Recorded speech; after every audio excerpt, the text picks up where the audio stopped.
The following is brought to you by the Starfleet Podcast Network, SPN, The Spin. Hey, this is Dag, and you're listening to Beyond Trek Podcast.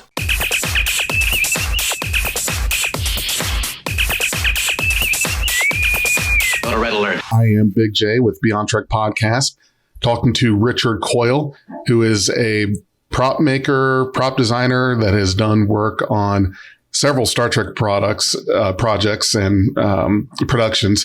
So Richard would like to say hello and thank you for doing this interview with me. Hello there.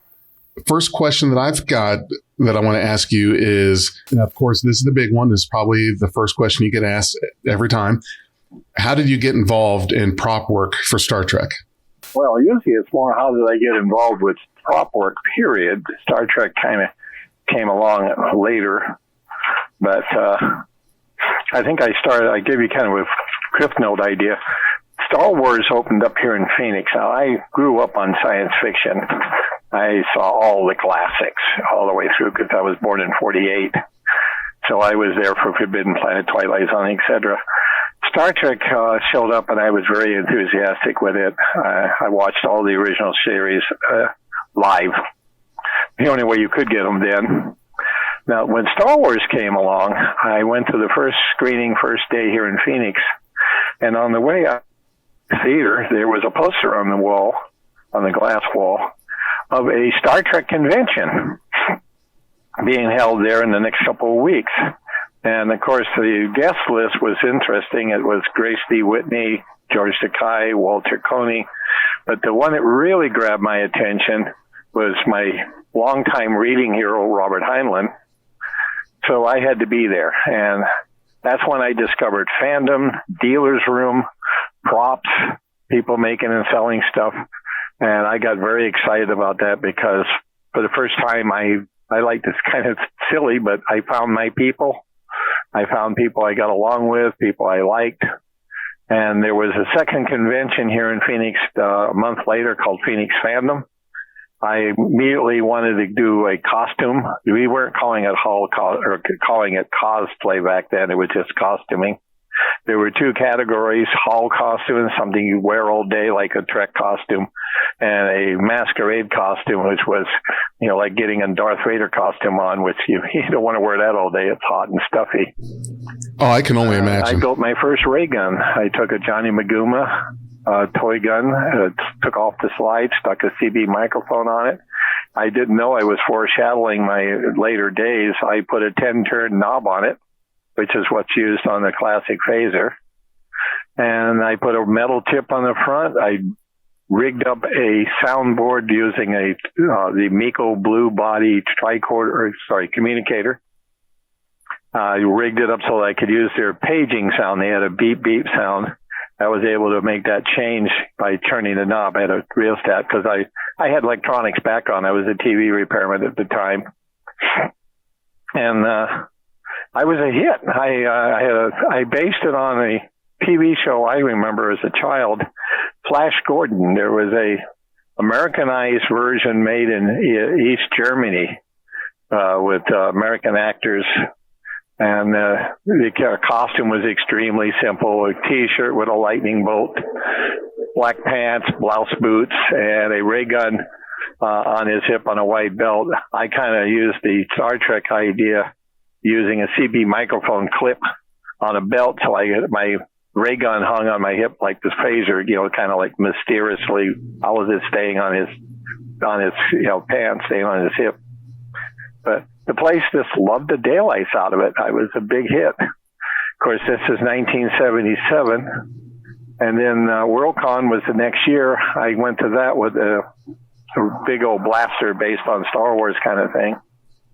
And that was kind of the beginning. I started working conventions. I was having too much fun. Wasn't making much money, but I was going to cons. And I ended up getting approached by a company named Modern Props. They hired me to buy some of my original designs. They ended up in various TV shows and movies. And then I had returned to Phoenix. I was there for a while, but I was having a hard time finding a place to live and a place to work. I was back in Phoenix doing stuff for them, and they called up and they said, look, can you get to L.A. we're doing Star Trek 2 and we could use you. And I said, okay, I need a place to live and a place to work.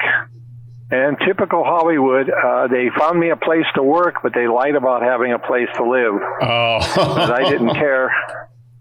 Yeah, I get there is, well, where's the apartment? Well, we couldn't make that happen.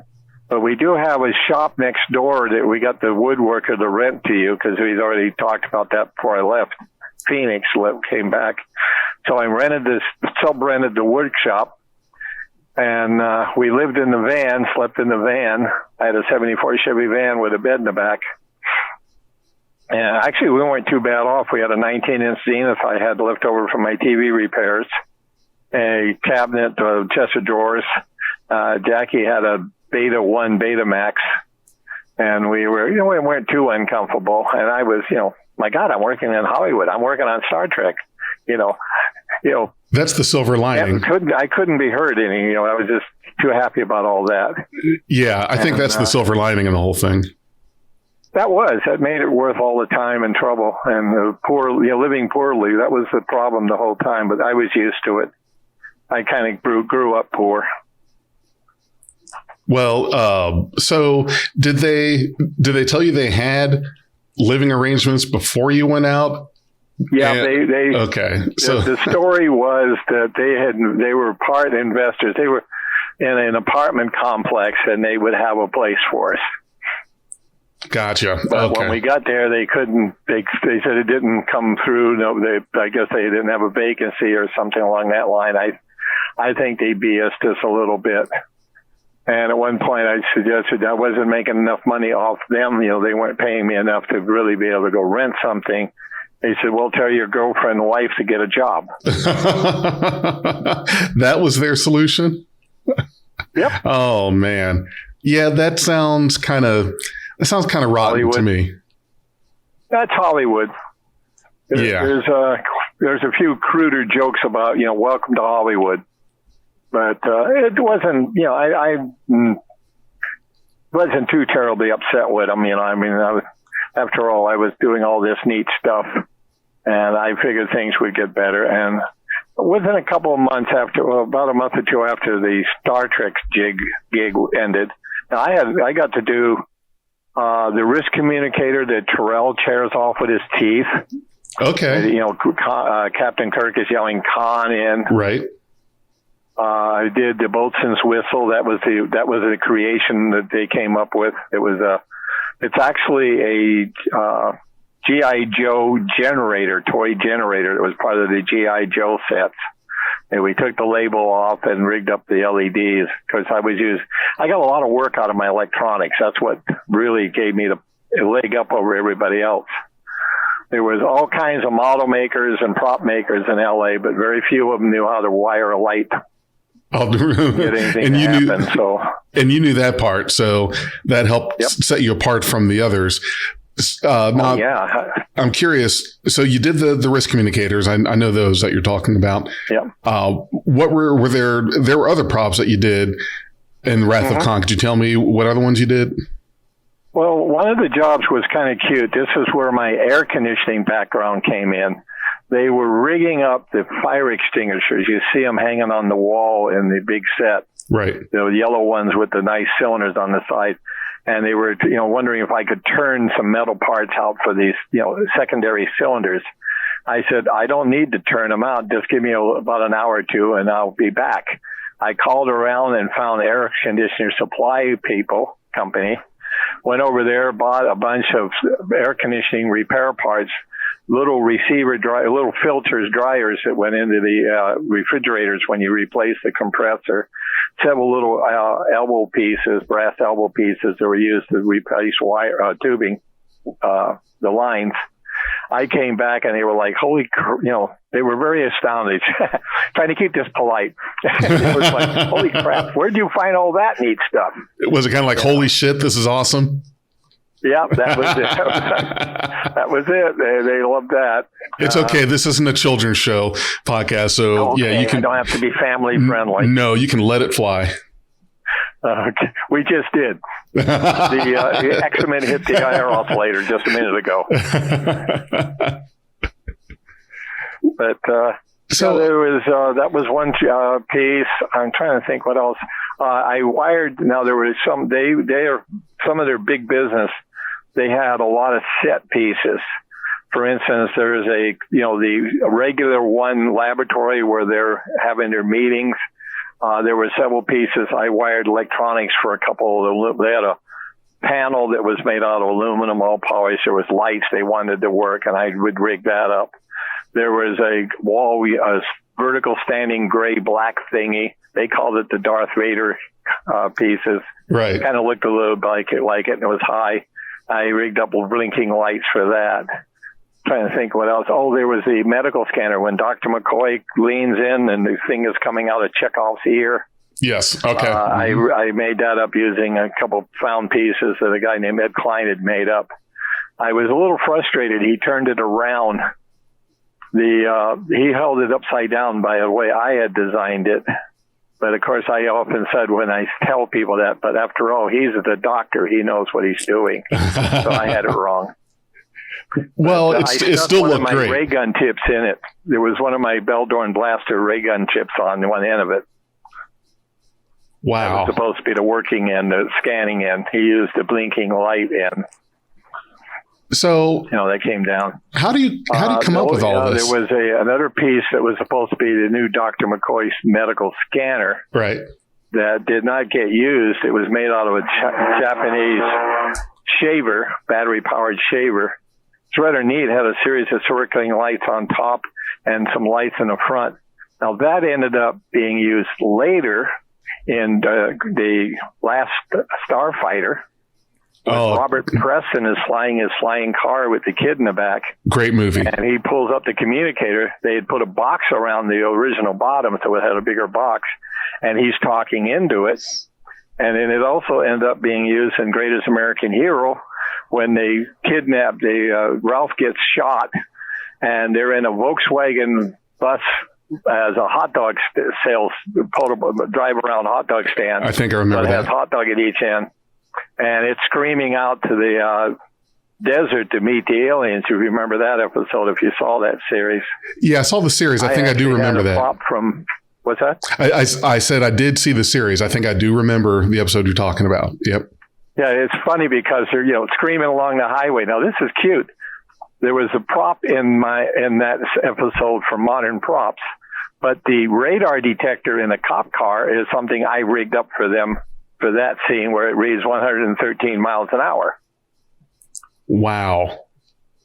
That's So I had both Modern Props and Hand Prop Room. I had prop work from both of them in that same episode, because when they get Ralph in the saucer, there's a scene where the alien puts him into a chamber, and he brings it up, and he goes dee-dee-dee-dee-dee-dee, and it's twirling its lights, and they're bringing him out of the repair room where they patched him up and revived him.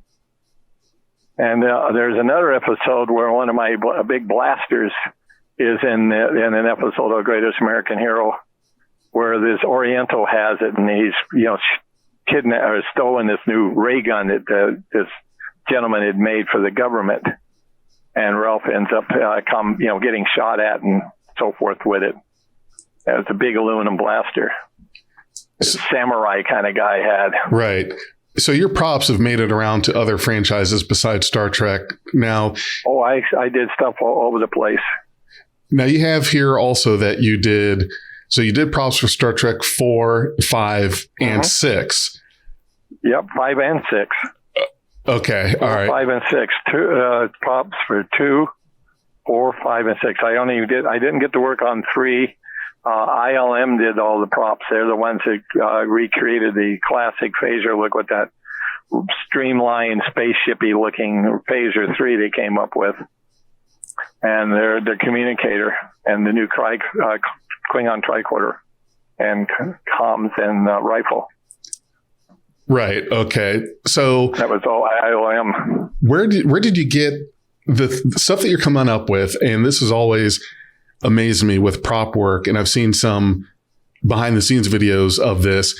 The things that you guys find to turn into props, I think is amazing. I've seen toys get turned into props, razors, shavers, everyday items, pencils, pencil holders, you name it, Kleenex box. I mean, you name it, anything around you can get turned into a prop. So what is it that just kind of gives you, how do you feel that you've got that ability to be able to look at an item and say, I can turn this into something?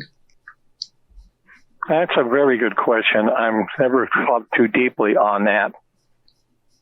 Most of the time, what I was trying to do is, I started out wanting to make ray guns. So I had a tendency to try to start with a known pistol. The Johnny Magumba, that's a topper toy gun from the 60s. They had a series of the Red River Western rifle and pistol set. They had a set called the Lieutenant set. It was a Mini 14 and a 45. And then they had a Jungle Safari Hunter with a single shot bolt action rifle and that target pistol type little toy gun. That's where the Magumba comes from. And I had a son at that time. We would play cowboys and Indians and stuff like that. So, I looked at that and I said, that's got a great pistol grip. It's, kind of a form-fitted thing. Narrow little body on top with the long, thin barrel out front, which is the classic ray gun, the long, thin barrel. Absolutely. And I just, what have I got that makes it look more like a ray gun? Well, I got this round CB microphone, kind of a bulbous body. I'll put that down upside down so just the whole side of the body is there. I had some metal radio knobs and stuff like that laying around, and that became the ray gun's muzzle.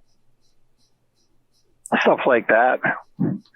Now, see, how many things we did like that. For instance, the assault phaser that was used in the last two movies. Yes. That's based on a You're talking about Star Trek 5 and 6. Auto pistol, automatic type pistol. It can go rapid fire. I have an article on my website called the Mighty M92R. It's used for the assault phaser. Ironically, the actual piece that was used for that model was a model gun company, MGC, Japanese toy gun, what was called a blowback because it used caps to cycle the chamber, so the brass out, that Greg Jean took off the grips and built the upper structure for it, added all that extra junk to it. But I recognized it when he showed it to me, and that was made an impression with him.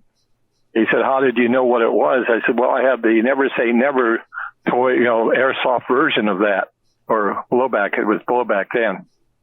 I showed it to him. I recognized it immediately.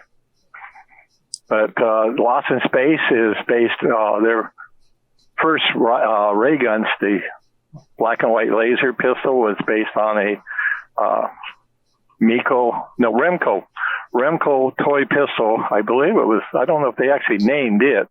It may have been in the same category as the Okinawa rifle, but they had this VAR type large toy rifle that became the first laser pistol rifle, which actually, that's the Chariot rifle, the one you see in the Chariot most of the time, the big black one with the ribbed body on it like the pistol.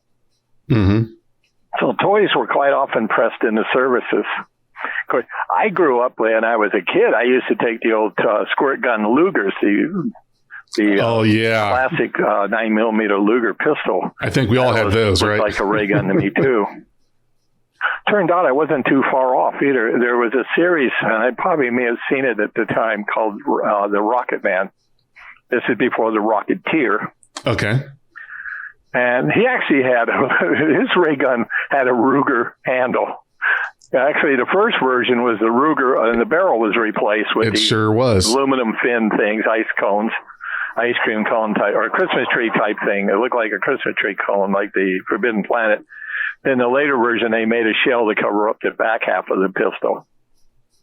So, similar thinking. Right.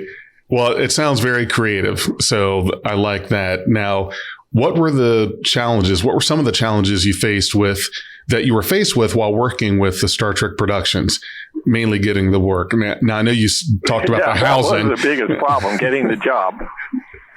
They didn't mind. I tried for the Next Generation, but I was beat out by somebody who had a little more clout. The first season, I forget what happened the second time, but I tried to pitch for getting that job. I didn't have all the proper knowledge of how to put together a pitch and how to put together a estimate or cost folder.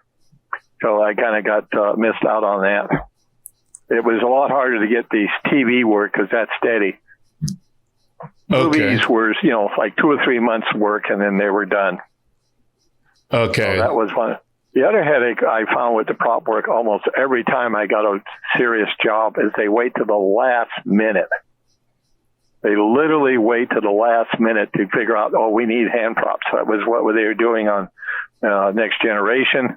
I mean, they had all this prep time, all this work. They had Rick Sternbeck draw everything up for them. But they weren't ready to commit until it was almost 2 months away or a month away. No time to get anything figured out.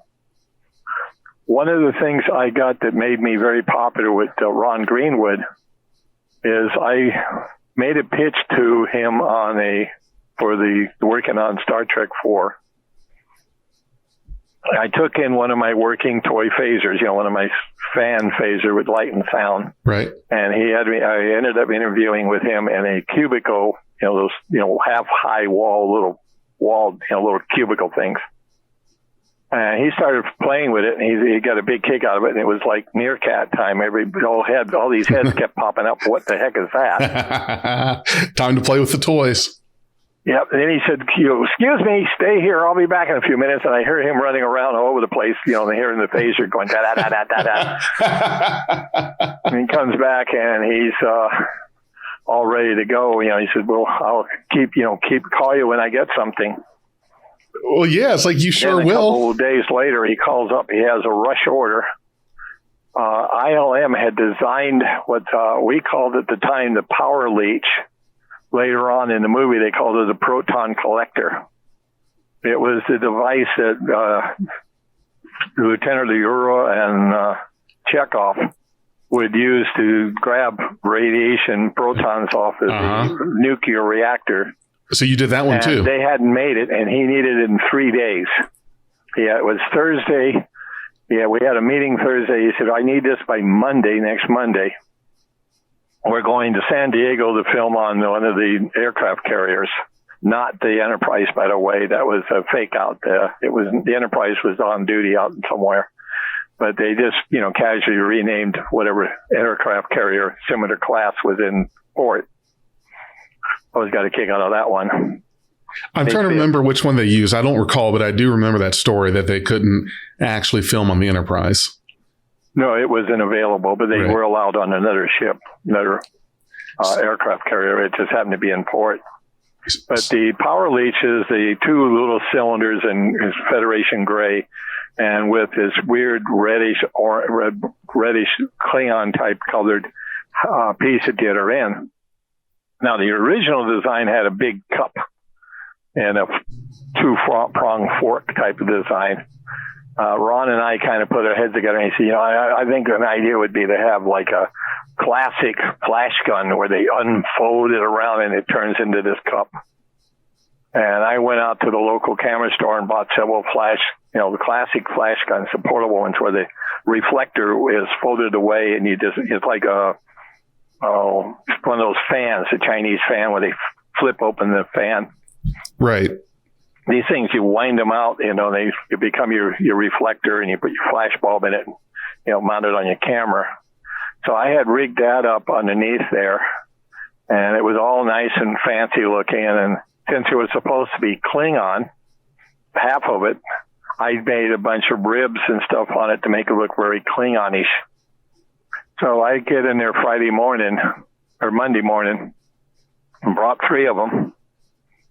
They only asked for 2. We made a spare.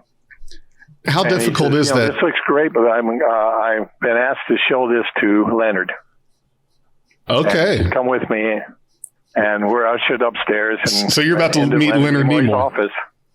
Yep, I had my prop critique by Mr. Spock himself. That had to be an amazing experience. That was neat. Unfortunately, he wanted changes. Oh, okay. That kind of, I'm sure you expected that on your way to the office. No, actually, I thought he'd go, this is gorgeous, but no. Oh. Apparently they had redecided to make it all Federation. It was the original concept in the script was Scotty put it together with pieces he had, Federation hardware and some Klingon hardware. You know what? He said, that's a good point. I love the spine and all that, but this has got too much business here. Can you not take this stuff off? I just said, yes, sir. Then we go back out to Ron's prop truck. He had a big box truck, and I had brought a toolkit along with super glue and stuff, and I proceeded to knock it all off with an X-Acto knife or a utility knife, and then I cut some strap plastic, and I glued the strap plastic to cover up all the notches and chips I had created, stripping all that stuff off. And then I left it with them. They quickly sent it over to the painters. The studio painters did the paint work. And apparently they hadn't got the memo because they went ahead and did what was originally what's called for, painted the one half of it Federation gray and the other half Klingon red. Oh, they didn't get the memo. They didn't get the memo. You know what always bothered me about that prop, now that you say it? Yep. Why did they have that? There is no reason to, because in Star Trek 3, of course, Kirk and McCoy, Scotty, Sulu, Chekhov, they steal the Enterprise. They unexpectedly, on Scotty, I can't believe I forgot Scotty, they unexpectedly come across a battle with the Bird of Prey. So it's not like they packed anything, nor had time to take anything with them. They didn't. The Klingons, I don't think they'd have that. The story of Star Trek 2 or Star Trek 3. They ended up beating the Klingons by blowing up the Enterprise. Right. The only thing they had left is they took over the Bird of Prey. They took command of it. And then they ended up on Vulcan because they had to take Spock's body, his childish body, grown up now to adult, and Dr. McCoy to Vulcan to reunite his Katra. And they're on Vulcan. The only ship they had was the Bird of Prey, which they then renamed HMS Bounty. Right. Based on the Moby Captain Dick Bligh story. Oh, was it Moby Dick or Captain Bligh? That's what they had. And then, of course, they're on their way back to Earth when the alien ship shows up and starts destroying the ocean, trying to find the humpback whales. And so then they time travel back in time, but on the way through the time travel, they damaged the crystal components of the Bird of Prey engine, and they need to restore it. And I always got a kick out of it because I'm sure they said the word proton. I'm pretty 90% sure of that. And protons are just, the element of light. But they steal aboard the nuclear vessel to gather some of the protons that are coming out of the nuclear reactor to repair the crystal structure of the Bird of Prey. So they prey. Yeah, I can't say that word right today. Right. Get back, fly back in time with the whales in the tank. Right. Yeah. And I get that part, the whole thing with Star Trek 3 and 4. The thing that kind of, like, why do they have the device? That's the thing that throws me off is at what point. Well, they clobbed it together, supposedly, with, something that was, standard use in the Klingon Bird of Prey, I believe. Right. How he, rigged it up. I know it's kind of it was just a plot point. Right, exactly. Because the plot says so. Something to do. The script says we need it, so we need it. That's all there is to it. Well, that's the idea. They were going to they had to have they wanted some kind of crisis to, send them running around San Francisco trying to find nuclear vessels and, have all these adventures, so that one team goes to get this stuff to fix the Bird of Prey engines. The other guys, Spock and Kirk go looking for the whales. Right. Yeah. They have the fun job. Yep. So with these, with all these props, I'm sorry, go ahead. Well, I was just going to throw something kind of cute out of it. Let's hear it. I was reading the making of Star Trek, and I'm 90% sure this may be something I made up from what they wrote, but I think they said it. The classic tricorder was referred to, as I remember it, as a plot development device. A plot development device. Yeah, it would be the thing that would tell them all kinds of information they needed to move the story forward. Like Captain Demands a Klingon in disguise, or that device is 1 million years old, or or I see I'm picking up a time warp. Anything that was a part of the plot, they used the tricorder to tell it. Technically speaking, it was the right reason they called it tricorder. Originally, it was supposed to be the landing party's black box. It was supposed to record visual, audio, and sensors. That was all it did. It was the black box. If your landing party died or disappears, you'd beam up the black box and try to find out what happened. Because they never went there. So then it became, because there was no money for more toys and props, it became everything. I didn't know that. Wow, that is, of all the years... That's the way I read it.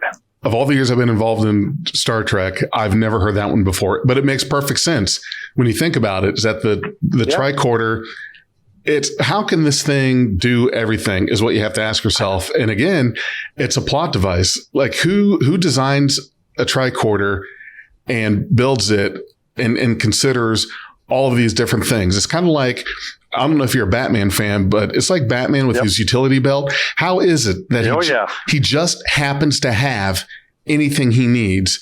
And there's no way you could have thought beforehand. There's no way you could have planned ahead that, oh, hey, you know what? I should bring this 4-way grappling hook with the explosive square to it just in case.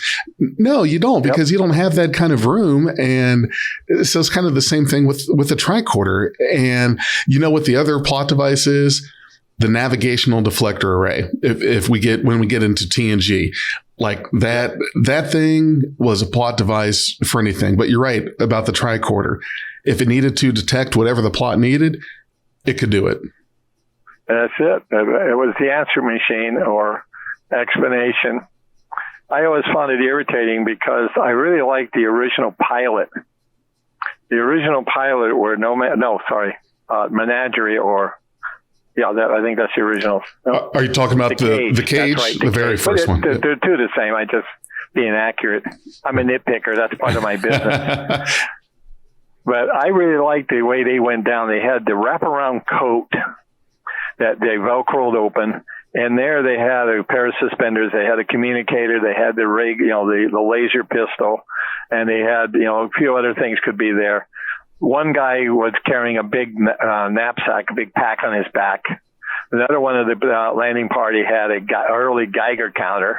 I recognize that. My father used to go looking for uranium around Nevada with one of those. Oh, wow. I mean, they went down with a bunch of tools and equipment and scientific doodads, which they eliminated when they went to the regular show.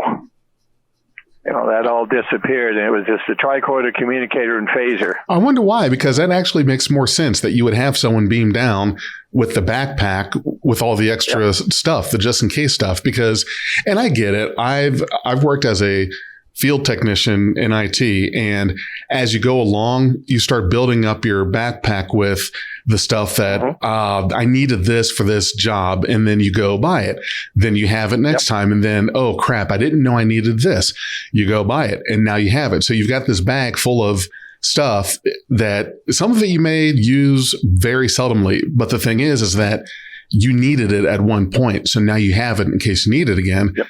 And to me, it makes a lot more sense to have that, which I wish they would have kept that. That would have been something nice to have, a nice detail that any of these landing parties, they should be going down with a backpack full of those. I wish we had this on the last away mission. Now we've got it, because I think it would have been a lot more believable to reach into a backpack. Now that I'm thinking about it, rooting around in a backpack may not have been the best looking thing on TV, but we've seen crazier. We've certainly seen crazier. It would have been, they'd have to pay for the extra. Of course, they had extras going down. The security guys in red shirts always get killed. They could have had people carrying more equipment, but I think the problem was they really didn't want to spend the money on more props, and they really didn't have anywhere to get anything that would serve The Geiger counter, I'm sure several people recognize it and said, hey, that's a 1950s, 60s Geiger counter, So, that kind of thing, it's always been a problem trying to keep people from recognizing everyday parts, everyday things that are, you're now portraying as something in the future. Was that one of the harder parts? From the Was that one of the more difficult things in your job? Was you have to make something not look like what it is, so it's not recognizable? That was part of it. I can't remember having to worry about it too much. Most of the time we were, doing things already. A lot of them like the blinky lights. That was a very common thing. I used to, as I look back at it, I realized the electronics was what kept me going. That's what I got. For instance, Greg Jean came over to my shops twice on Star Trek V and Star Trek VI to have me wire things in, put LEDs in things. The translator device, Miriam Shatner and DeForest Kelly is holding up to their ears at the Klingon trial. That was a lot of projects, unfortunately, ended up being teamwork. His team made the body, made the device. My job was to cut slots in it and put the LEDs in it and rig it up so it would go blinky, blinky, blinky when they pushed the button. Right. You got the fun part. I got to do the little bit lighter stuff. Hold on a second. Hopefully you can edit that out. Sure, definitely. Yeah, you know what? I leave a lot of this stuff in. It's like it's raw, it's uncut, it's natural. It's real. It's real. Yeah, real things happen. Well, the assault phaser, my job was to put the trigger in. I sculpted the trigger frame and put the trigger on with a large micro lever switch and rig up the lighting and the tip. The tip was a machine part done by Ed Marecki. The body was done by his team. I don't know the Pacific guys that did the pistol body, the one built on the Beretta M92R or M93R.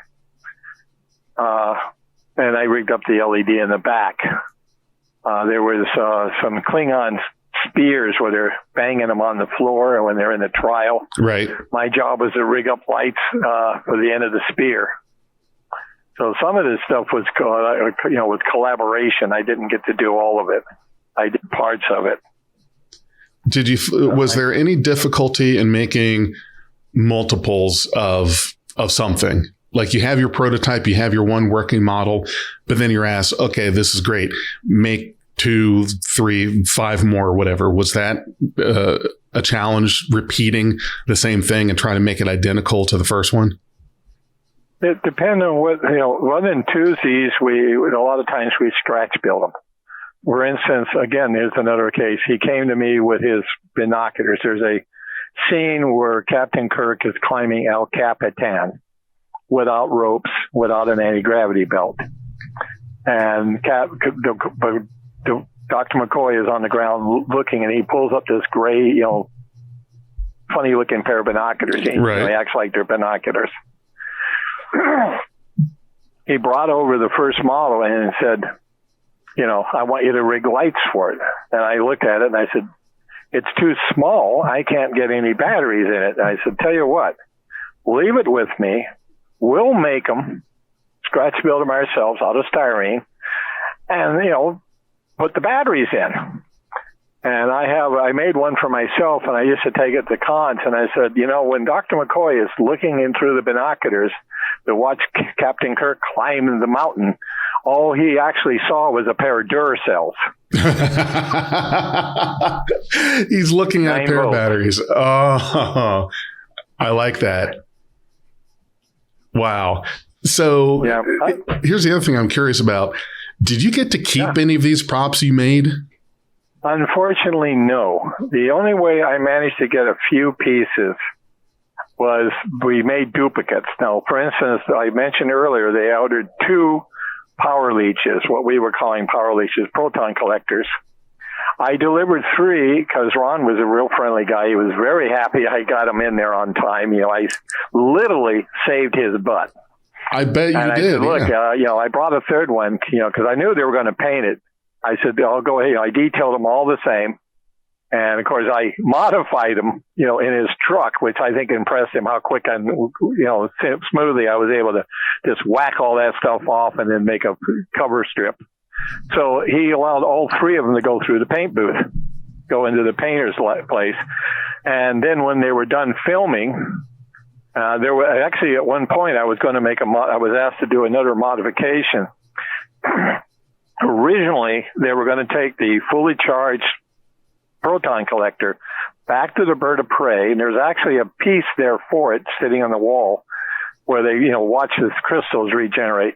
Originally, it was supposed to be take the top off, just the gray body would be plugged into this device, this wall unit, and it would turn around 180 degrees, do a complete spin, as the lights would dim out as they discharged into the chamber.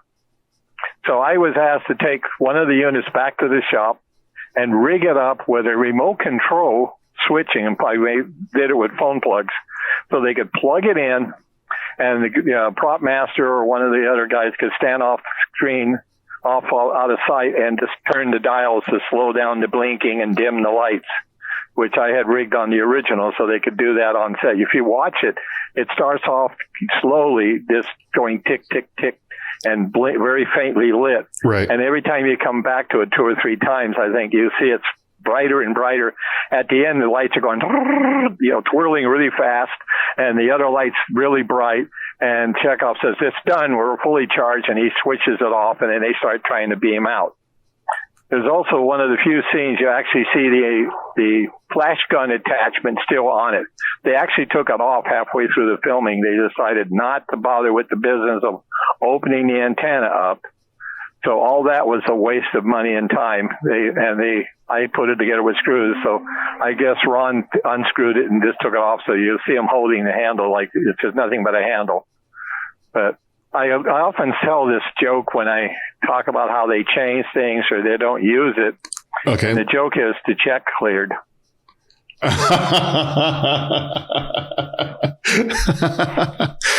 like that. A few times. The check cleared. Yeah, that was that was rigged up. So I had it all rigged up, and then again they decided it was too much time and bother, and I then went to turn it into Ron, and he said, "I'll tell you what, which one of these you want of the 3?" I said, "I don't know." And he said, "Well, I'll tell you what, I'm 99% this is the one we use because I numbered them 1, 2, and 3. And I'm sure number 1 was the primary one that actually was on camera. You want to take that home? I'll keep the other 2 so no one cares. We paid for 2, we painted 3.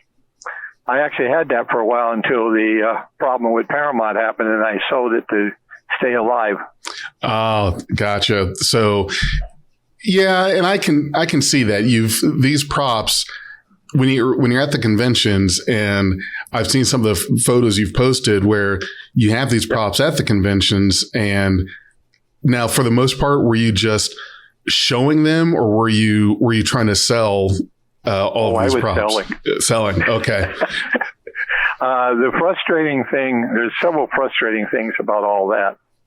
At the time, the studios didn't care.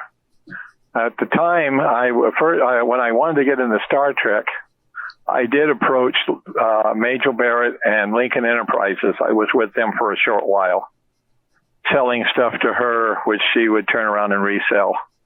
I found that a very unfun relationship. Really? Why's that? Well, I don't want to say anything about the first lady of Star Trek or I get that, so yeah. forth, but it just wasn't exactly her cup of tea. Gotcha. She Okay. did not like having to explain to people how they would work. She didn't like the problem with the people would break them. So she wasn't exactly loving the business. They weren't selling like hotcakes. So she wasn't making a lot of money on it. And of course, she had a nice markup over what I was getting paid. Gotcha. So we weren't getting along too well on all that. I mean, we weren't, exactly happy with each other. She had too many problems with fans over them. So we finally parted. I didn't, she kind of said, you'll probably have to get a license to do this. I said, okay. I called Paramount Legal Department. I got the right people. I said, who would I talk to about a license? You talk to this person. I got transferred over. And the guy said, okay, what are you interested in doing? I said, I want to sell phasers, ray guns, stuff from Star Trek. He said, well, we have no interest in that. We don't care. Just go do it. Now, I did that, and I actually later on figured, oh, boy, I got some joker. But I actually have told this story to a few people, and I had at least one, I think two people who got the exact same thing told to them when they contacted them back then, and they were told the same thing.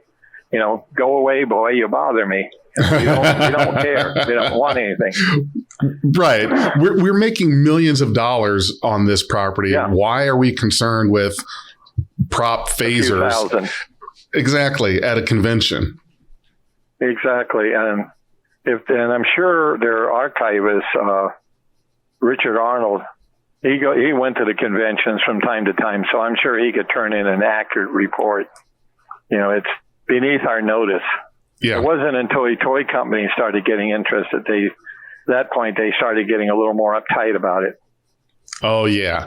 The toy companies like, now, was it? Well, Glue was, I think, one of the first ones. Glue, I was thinking like Hasbro, Mattel, but I can't. Well, Mattel had been doing the model kits, and that's was a whole different ball of wax. Yep. And their one venture into props was that absolutely ridiculously, horribly undersized, and their phaser looked as much like the real phaser as a stick man looks like a human being. It's ridiculous. I was so charged up. Oh boy, I knew I've been building AMT models and all the other stuff as a child, youngster, child, and all that. I expected the phaser to be dead on. I expected the tricorder to be accurate. All that, and I got that Explorer kit, and it was doll size. Yep. I was so disappointed and so frustrated with that.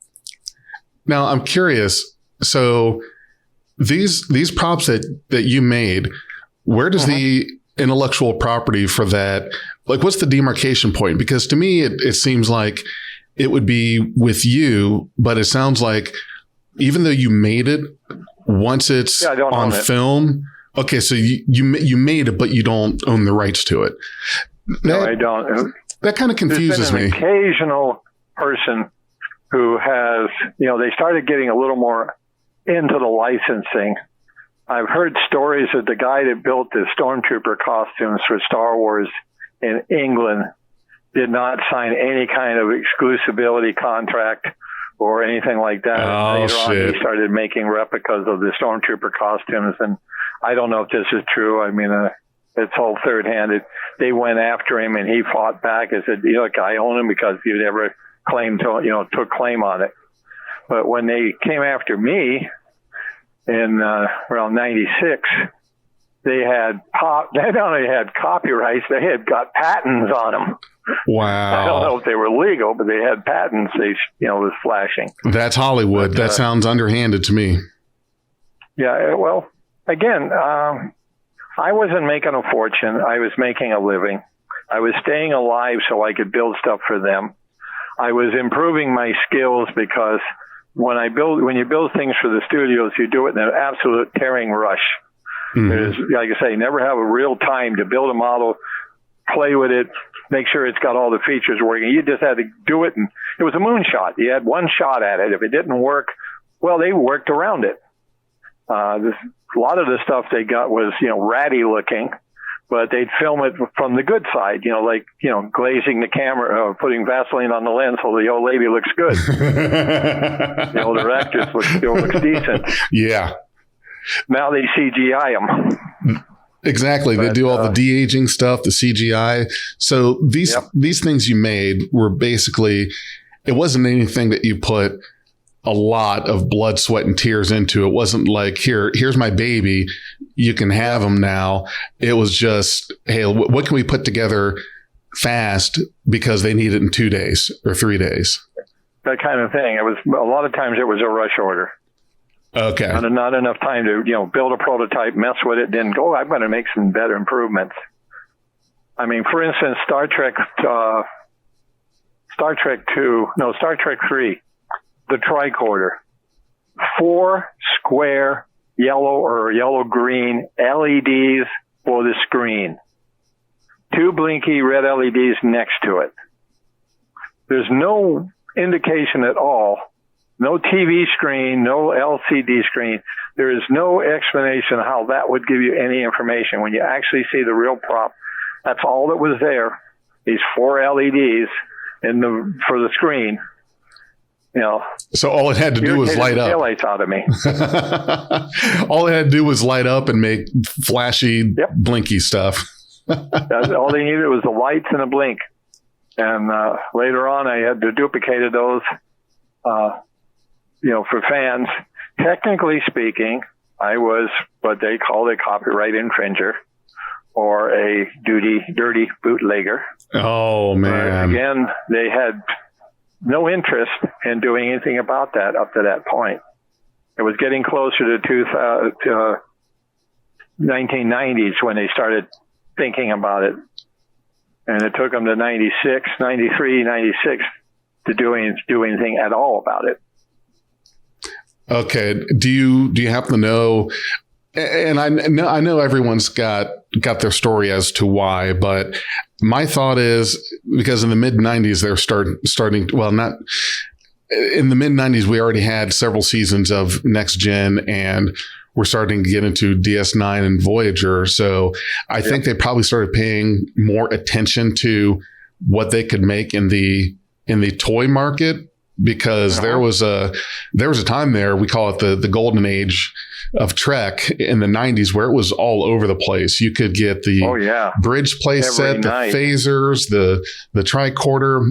And I had a lot of this stuff, and I don't know what I did with this, probably in an attic somewhere, or I gave it to my oldest son. He might have misplaced it, but yeah. So I'm sure that's probably why, because now Star Trek was popular again, and they knew that, well, people were going to, especially prop makers, hobbyists, were going to start making these things, these mock-ups.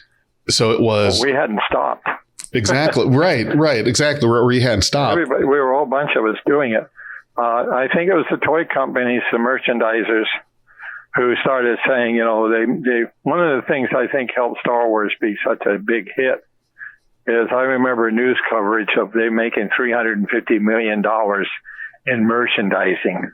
Ooh. And it was the merchandising that gave Lucas the money to buy and build his own studio and the independence he wanted. That was the main thing that gave him that financial capability. I heard a story. So people started paying attention, but even then, I agree with you. When Star Trek was running Next Generation, or Next Gen was, I think, starting to wrap up, we had DS9 and we had a Voyager coming out. This is something that was not dying off. It was getting bigger and better. And I think that's when the merchandisers said, we ought to look into that. And even then, the ones that got licensing were the toy companies. The Galoob, big shots, Diamond Select, and all that. And they went to China and had all this stuff knocked off over there. So they had low cost and high markup, and they sold in the toy stores. Now you're talking they about weren't doing replicas; they were doing toys. Exactly. And there's this story I've got about George Lucas and the merchandising for Star Wars. It was a long while back that I heard this, so I'm kind of paraphrasing. I may have a couple things wrong, but when he went in with the studio to negotiate what he would make off the movie, he went in and he asked for, it was either some portion or all of the merchandising. And at the time, science fiction was not really, Star Wars made science fiction what it is today, but back then it wasn't like it is, and the science fiction toys weren't really a thing. So he said, I'll do this movie for you can pay me pennies on the dollar for what it makes at the box office. What I want is this percentage of the merchandising. And I remember he got all of it. The story I have is he was all of it. Negotiation. Okay. Yeah, he had total merchandise. They didn't care. Merchandise, big deal. You make a few bucks. Yeah, here you go. Take your merchandising. And they thought that they had a steal. The studio thought they had a good steal there. Well, when he made bank off the merchandising, what I heard was all the people involved with that negotiation were fired. That I haven't heard, but it sounds like it's likely. I'm not 100% sure about that, but yeah, it was definitely not taken well. Nope. That's what happened, because it blew up, and it was kind of like a ha, I got my merchandising money. I'm rich. I'm wealthy. Woo. Well, that made it. And of course, the other thing, I was very, very lucky. I was in the right place at the right time. During the 80s, every Tom, Dick, and Harry at any studio was trying to do a science fiction movie, but they also wanted to do it as cheap as possible. So there was a lot of, modern props rented out a lot of stuff. That's how some of the stuff I worked on ended up in 2 or 3 movies. And the studios were looking for inexpensive means to make things. And I was foolish, but enjoying myself. I worked cheap. So I got a lot of work to do stuff like that. And of course, the prop houses, Modern Props, Hand Prop Room, they all got these, call-ups for props and, stuff to be used. And they did everything as low buck as possible because they just couldn't afford to throw the budget, the money at it. I'm absolutely blown away about the current state of Star Trek and those sets.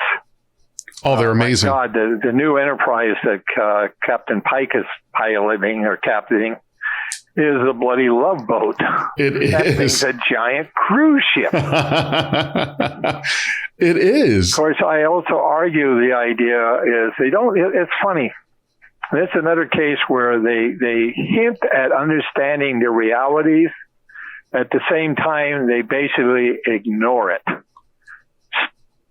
Right. Travel between planets, travel between stars is realistically going to take a long time. Realistically, it would be a very long flight. And they made it even worse in the new show because the windows, when you're in warp, all you got is streaking going by. You don't even have the fun of looking out the windows at the wonders of the universe. Mm-hmm. So you're locked in like you're in a submarine. Nothing to look at. You can't open the windows. I think they got realistic. They built these big, luxurious, very comfortable cruise ship interiors. And it makes total sense, except for the fact that their trips are almost over in a minute, That's right. Some of these should be taking several weeks, maybe even a month. Yep. And they can do time lapse. One of the first episodes was Captain Pike is going out to this edge of Federation space where these aliens seem to have gotten a hold of some Federation tech. And they set course for it, and he says, "Okay, I'm going to my cabin. Call me when we get there." And he goes down to the cabin, has a big scene with Spock, dialogue there, and then beep, beep. Yes, we're there, Captain. I'm going, what? It's in Federation space in 10 minutes? Yep. Sheesh. It's plot drive. And they do that. They don't bother, keeping that in, that fact in the story. But the ship is built like a luxury cruise ship. Big roomy rooms, nice decor. Hell, I keep wanting to see if that fireplace turns off when he leaves the room. Seems like they haven't shown it, but I would think, the fireplace would light up when he walks in and go out when he leaves. That's a good point. I never thought of that. Wow. So I'm very good at implications, and I spot a lot of this stuff that strikes me. I like the streaking windows. I dislike their warp drive. The old Star Trek, it would streak out, but then the stars would be going by. So you could look at nebula and you could see stuff outside the window, at least, But this new presentation of warp speed, you got nothing outside that window while you're in warp. No, that's true. That's a good observation there. That's a good catch. Well, Richard, I just wanted to say thank you here. I don't want to take up too much more of your time, but it was great to be able to sit down and talk with you. I learned a lot about prop making, a lot of the ins and outs of it, which I think is spectacular. Is there anything on social media or projects you're doing now that you want to talk about or promote now that we're at the end of our interview? Well, the only thing I have been trying, this is again one of those cases of I've been writing articles about this, about the people, don't wait till you retire, get out there and do it now. But I have been trying to rebuild a 93 Chevy van. The van I wished I had had in the 80s and in the 90s. I end up getting it in the 2000s. It's only been to about 4 or 5 cons. I only would use it occasionally, partly because conventions were not that profitable and they weren't that many around I could go to. But I've been trying to get this thing back on the road, and I discovered this summer how few of the old type science fiction cons there are. So I'm asking people, if you know of a old fashioned convention like a Star Trek convention, Battlestar Galactica, Doctor Who, anything that's the old style, not the current comic cons. I had the fun and well, I wouldn't call it fun, that's being sarcastic. I went to a local Phoenix convention. It's a comic con. They call it the Phoenix Fan Fest. I came up with a costume idea so I could wear a clear face mask to protect myself in case of covert. And right. I came up with a whole bit about being an alien from another time and planet. I didn't realize I was so accurate. It was scary. I was indeed an alien out of time, and I had nothing to speak of in relation to this convention. It was the only thing there that I recognized and was aware of was one group was a little tiny group of Doctor Who, and there was a bunch of Star Wars people and a lot of Boba Fett's and a lot of Mandalorians running around the con. Everything else was for something I never heard of. I know what it is. It's called anime, but I don't know how the kids find all these shows. You don't see them anywhere. They're not networked. They're not on any of the channels I ever pop in on. Probably but YouTube and stuff. The whole place was an absolute, there's a mob of people. There were so many people there, I was feeling claustrophobic. I bet. Started thinking, what if this crowd starts panicking? I'd be caught in a stampede. Oh, God. Amazing how many people show up for these things. And they're not network shows. There's nothing like that around. I don't know how they find them. But I was totally out of time. So I'm trying to find, so I got there a long way around. I'm looking for any of the old type cons around the world, around the countryside, where I can, kind of relive my happy days of the 80s and 90s when I was driving over Timbuktu. Yeah. So that's what you want the classics. That's the one thing I'm trying to do. Yeah. Well, do you, and for any of the audience that's listening to this, that may have any ideas, recommendations, should we have them reach out to you on Facebook? Would that be the best way? Okay. So Facebook is good. If you can find my website, I'm pretty sure there's still a working link. Well, my email is RACPROPS. RAC at Cox.net. Okay, so RACPROPS at Cox.net. .net. There's a story behind that if you got time for it. Sure, yeah. Well, one of the things, trying very hard. I had been an auto mechanic, a TV repairman, and I was a air conditioner repairman. I ran a business. I was actually running a TV repair shop for about 7 years before the transistors killed off the business. The old tube sets needed a lot of work. The new TVs didn't. But I was trying to do everything I could to make a living. I went, sold to Lincoln Enterprises. I tried to find other deals. I tried to find fellow prop makers that would, trade back and forth. I had one deal where I sold his stuff. He was supposed to sell mine. When we got to the point I had one for him to sell, he said, "No, I don't want to take my money out of my own mouth." I said, "Dude, that's not fair." But I found out when I got into the internet, I was looking for a handle. And I had been aware that quite a few, I was wholesaling. Mm-hmm. I did quite a bit of wholesaling back in the day. That was one way I managed to stay alive. Was I had dealers around the countryside buying and selling.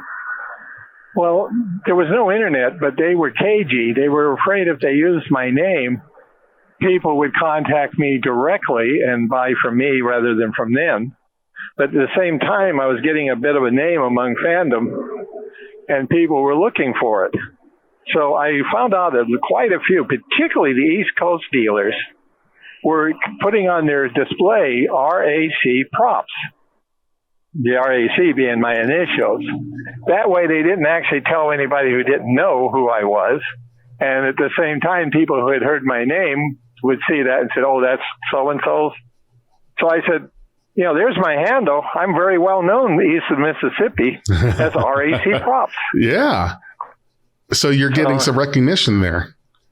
I was getting quite a bit. It was funny how things happen. We did the Nautilus for Disney.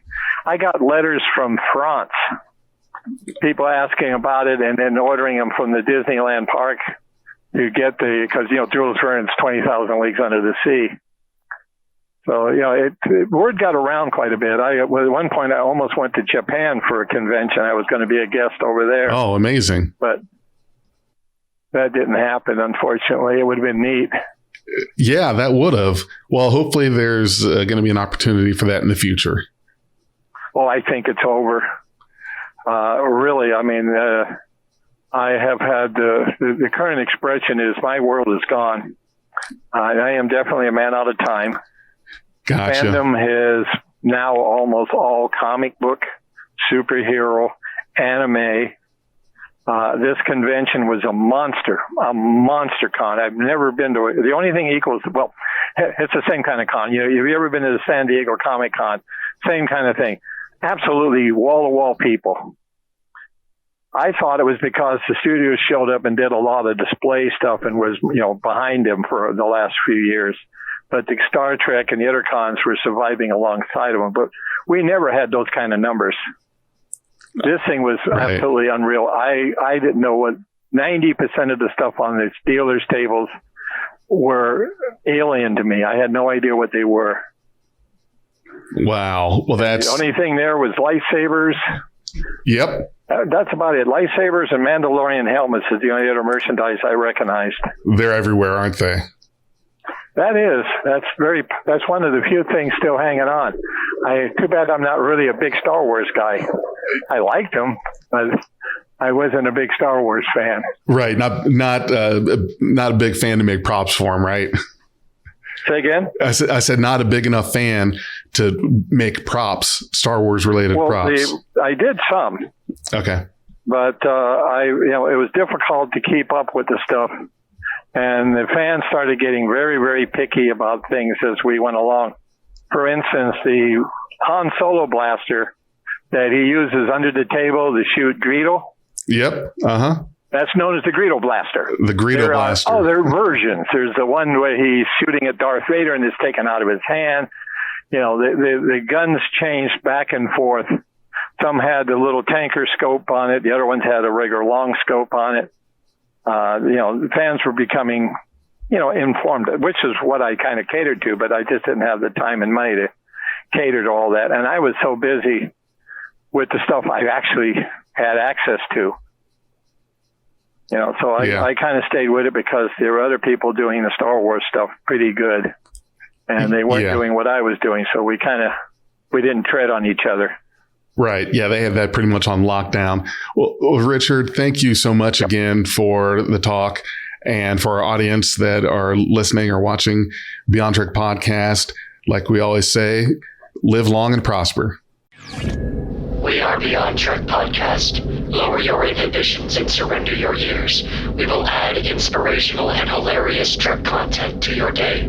Your attention will adapt to subscribe to us. Resistance is futile.